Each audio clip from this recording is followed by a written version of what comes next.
How's it going? I'm Dave Brandwein, and this is my road rig. I'm out on the road with Forrest Blakk for the Love and Lost Tour of North America. I'm doing all the US and Canada and 28 shows. We are on show 15 tonight in Minneapolis, and we're excited to play. Thought I would give you a rundown of what I've been using on this tour and a lot of the last few tours with Forrest, and show you what my rig is every single night. We'll start off with this beautiful Gretsch Brooklyn drum kit. This is the kit that I've used primarily with Forrest for the last three and a half years, and it is really clean and clear and big. There's not a lot of air moving on this stage, so I'm trying to take up a certain amount of space. That's why I'm using bigger sizes. It's actually not a Brooklyn finish, it's a USA custom finish, but the guy that I got it off of special ordered it, and I really, really like it. So the sizes on this kit are 9x13, 16 by 16, and then a 14 by 24. And this snare drum is new from the last tour. This is a 6.5 by 14 Gretsch phosphorus bronze snare. It is kind of like Gretsch's answer to the bell brass. I don't know of anyone else that does a cast bronze snare in this way. It's really thick, it's really heavy, but it's super versatile. I have it tuned in kind of that medium, more dead, not as snappy range. So if I hit the center of the drum, we're getting nice and low, regular standard kind of pop snare drum, and if I hit a rim shot, I get into rock territory. So it's really versatile for this particular gig. Cymbals are all Meinl cymbals. So start with the hi-hats. We've got 15-inch jazz thin hi-hats. I've fallen in love with 15-inch hi-hats for forever. For me, they're very versatile, and I really love the lower fundamental pitch to them. I get nice stick attack, but I also get nice foot closure, and when I hit them open, they tend to stay away and out of the vocals a little bit, which is really my favorite part about a slightly bigger hi-hat. These are unlathed on the inside and lathed on the outside, so I've got a really good spread of sounds that I can use out of these cymbals. On the left is a 20-inch vintage Trash Crash, which is kind of my effects cymbal. Really, it's just a little bit thinner, and because it's missing some of this material, it's great for cymbal rolls and shorter accents. This is an 18-inch vintage Pure and a 20-inch vintage Pure. These are really nice because they are dark and they get out of the way of the vocals very quickly, but they still can be laid into like rock crashes and cymbal roll really well. There's a lot of this gig that I'm on mallets doing some embellishments, and these help quite a bit. And finally, my ride is the 21-inch double down crash ride. This is Matt Halpern's signature ride, and although it's made for more of a prog rock metal situation, I've really, really loved it. It's got a dark, defined bell that's not too piercing. It crashes really well, so I can use it as a third or fourth crash. And then the ride sound is super crystal clear, and a 21 is kind of the perfect size ride cymbal for me. Back to the drums for a second. I'm using all Remo heads on everything. The toms are coated Emperors on top and coated Ambassadors on the bottom. Years ago I started putting coated heads on the bottom, and it's really been a game changer for me.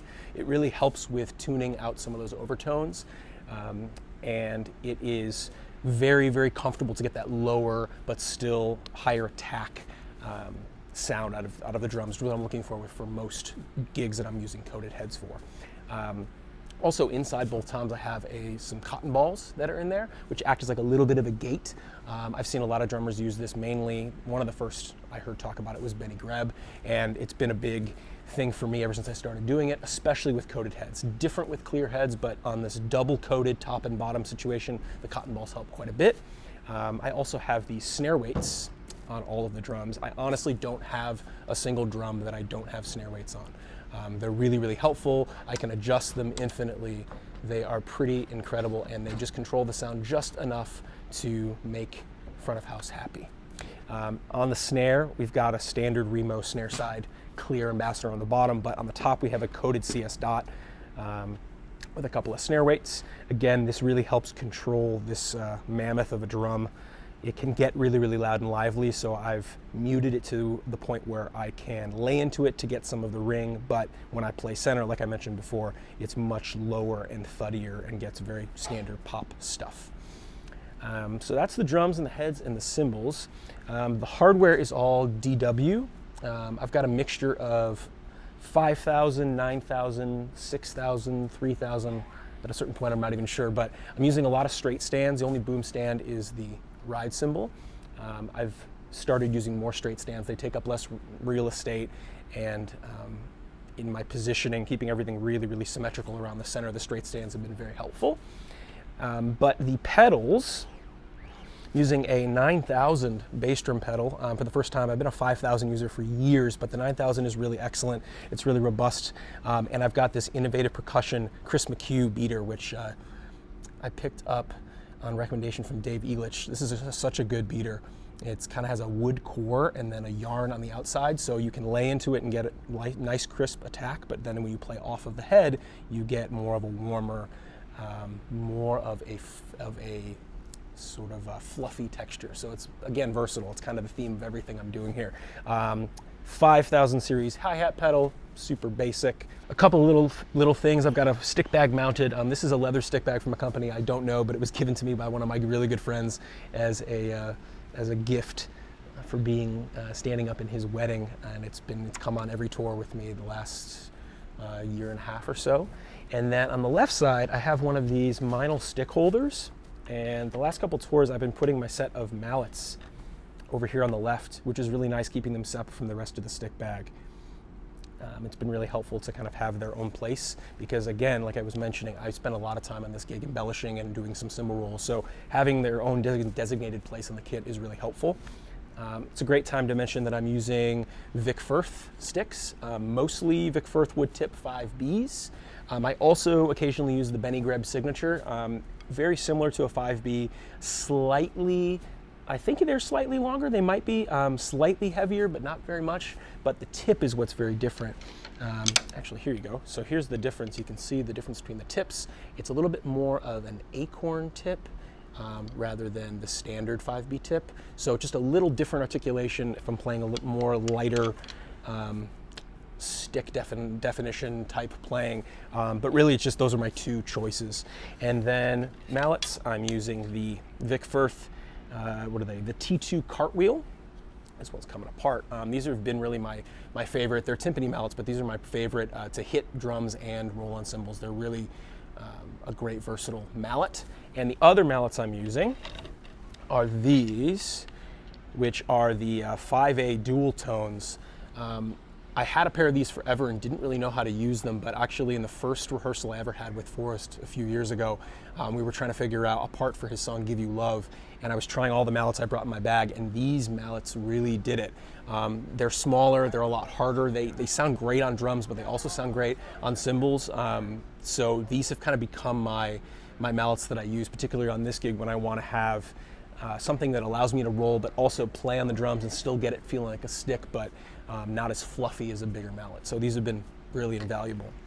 I'm also using some Meinl rods. These are the standard multi-rod birch.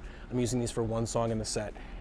And I like these compared to other rods that I've used because they're a little bit thinner and they really feel like a stick, particularly in the hands. They've been really great. So we were struggling to find the right stick to play kind of this train beat in one of the songs, and the articulation of these has been really helpful. It still opens the gates on the snare drum, but it's not as loud as a stick and not as sort of flat as a brush, so it's been really excellent to use these on one of the songs in the set. All right, so on the electronic side of things, the hub for all the samples is my Roland SPD-SX Pro. This thing has been wonderful. I wasn't sure upgrading from the standard SX was going to be necessary, but after getting this thing, I really love everything about it. The most obvious being the LEDs. From song to song, you can change what the pads light up as, but it's been really helpful to indicate which pad has a sample on it or which pad has what sample. You can delineate by color or how it flashes. It's very, very helpful. The setlist functionality is great, and also the software that it comes with is very, very easy to use, and I can make changes on the fly. I have it USB into my computer during all the shows, so if I have to make any changes in sound check, it's super, super simple. So I'm using the pad by itself, and then I have one trigger pad for this gig over here on the kick drum, if you can see that. This is a B21 Bar Pad, and I'm using this for a couple of claps and a couple of kick drum samples. I really like mounting it on the kick drum with one of these DW mounts. It's been super, super solid and rarely has any crosstalk when I hit the kick drum. So that's been really, really nice. Honestly, I like it more for the visual. Sometimes when you're playing a pad over here, it puts me all off stage, and when I play like this, I'm open and facing the crowd, and I think it looks a lot better. Plus I have a lot more vertical space. So this has been the magic combination for Forrest's gig. In the past, I've used some other triggers and things, but this is kind of the most streamlined version of it all, and it's been helpful to use this for most of the songs that we have in his repertoire. Moving over to the left over here, we've got my M1 MacBook Pro running Ableton Live for all of the playback. I'm using Strange Electronic Setlist to organize for the songs. Some songs I am triggering one off, one at a time. Some songs I'm triggering a sequence of songs that play all the way through, and Setlist has been invaluable for that. Their looping function is amazing. Everything about their software has been perfect. And for the first time, I'm actually using the compatible Mira app. So my iPad mini actually comes off stage with me, and I can control the Setlist app. So I'm starting the show from off stage as we walk on with my iPad, which is really, really wonderful. There's a lot of ways to do this, but it's really allowed us to make this, the beginning of the set, feel like a show. So that's very, very helpful. And then during the set, most of the time what I'll do is I will just switch to my monitoring app, and I can help with the in-ears for the rest of the band as well as myself. Probably the most important thing about my playback rig, honestly, is this OakTone mini MIDI controller, OakTone mini MIDI controller, and this allows me to navigate the entire set, play, stop. I have different action buttons that are mappable, and it's just, this thing is solid as a rock. It has been so wonderful, and it makes every gig that I have to do playback on so easy. It's great, it's easily mappable, and I can't say enough great things about that. Also using the Play Audio 12 by iConnectivity. That is my playback interface of choice with a custom panel in the back from Savant Playback. This thing's great. You can do redundant playback, and it's this small. If I needed to pull it out and put it in a backpack and throw it on a plane, that's what I can do. It's great. I have my Alclaire in-ear monitors. These guys are actually started in Minneapolis, where we are today, but they've got an office in Nashville, and I love these in-ears. These are the CMVKs, and they've got 5 drivers. There's a little sub in there, and as a drummer, these work really, really great. I feel like I have endless headroom, and they're really fun to play live shows on. I also have my Porter & Davies BC2. There's the amp over here, and I'm sitting on the throne.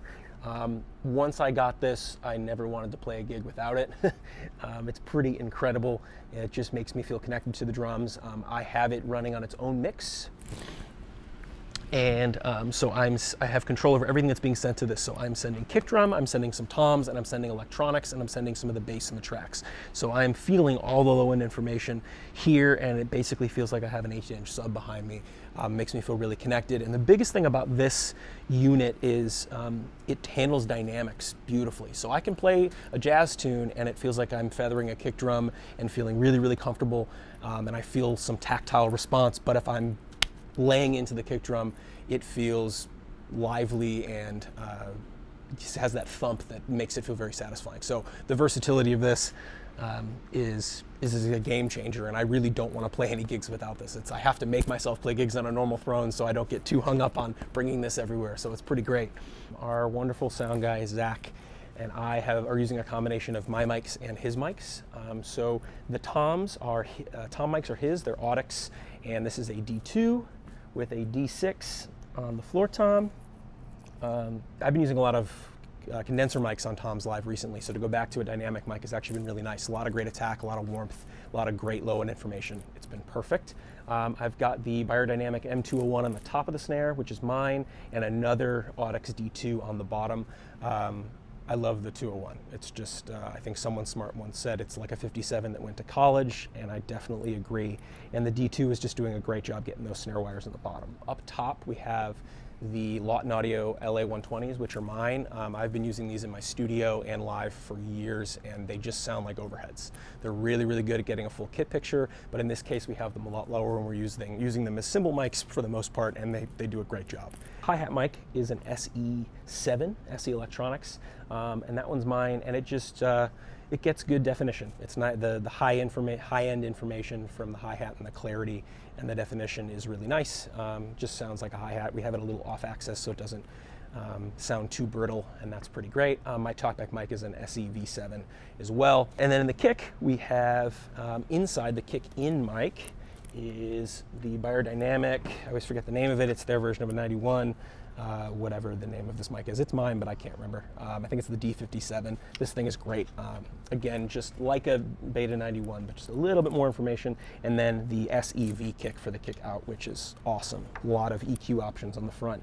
It just makes it sound like kick drum. Really, really happy with this combination on this run.